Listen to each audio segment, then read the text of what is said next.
রাজশাহী ও জাহাঙ্গীরনগর বিশ্ববিদ্যালয়ে ছাত্র সংসদ, হল সংসদ ও সিনেট নির্বাচনের তোড়জোড় চলছে জোরে সোরে। ক্যাম্পাসগুলোতে চায়ের আড্ডা থেকে খেলার মাঠ কিংবা পড়ার টেবিল সর্বত্রই বইছে নির্বাচনী হাওয়া।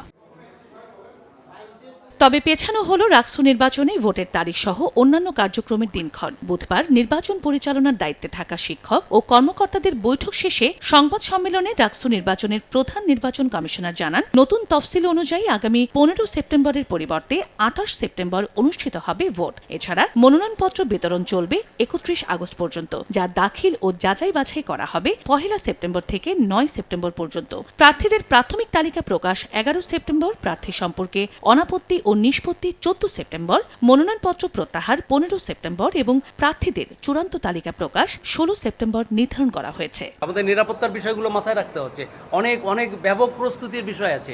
সেজন্যই আমাদের এই দিনগুলো আমরা মনে করছি যে দরকার হবে, সেজন্যই আমরা পিছিয়েছি।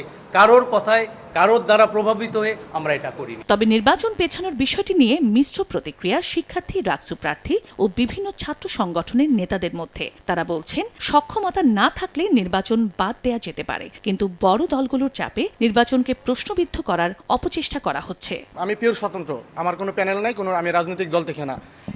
এই অনুযায়ী আজকে টাইম বাড়ানোর ফলে আমি একটা সুযোগ পাইছি, এটার জন্য আসছি। পেছানোটা আসলে এটার পিছনে অন্য কোনো কারণ আছে কিনা, বা আসলে কোনো দলীয় বা অন্য কোনো ধরনের কোনো প্রেশার বা সাংগঠনিক কোনো চাপ আছে কিনা, এটাও আসলে প্রশাসনের স্পষ্টতাগুলো মানে প্রশাসনের সামনের দিনগুলোতে আসলে বজায় রাখাটা খুব বেশি পরিমাণে। বিশ্ববিদ্যালয়ের প্রশাসন যে নিরপেক্ষতা যে আগে একটু হলেও ছিল, তা আসলে মনোনয়ন ফর্ম যে তারিখটা পেছানোর কারণে এটাও আসলে তারা হারালো। যারা রাকসুর স্টেক হোল্ডার, তাদের নিয়ে রাকসুটা হবে, এটাই আমাদের দাবি। যারা রাকসু ফি দিলে ভোটার হতে পারলো না, তাদের পক্ষে আমরা থাকবো।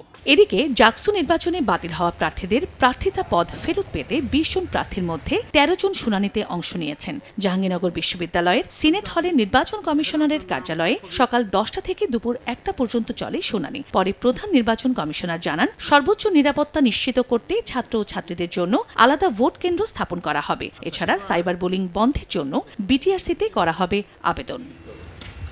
তফসিল অনুযায়ী বৃহস্পতিবার চূড়ান্ত প্রার্থী তালিকা প্রকাশ ও মনোনয়নপত্র প্রত্যাহার করা যাবে। 29 অক্টোবর থেকে 9 সেপ্টেম্বর প্রচার প্রচারণায় অংশ নিতে পারবেন প্রার্থীরা। আগামী 11 সেপ্টেম্বর ভোট হবার কথা রয়েছে।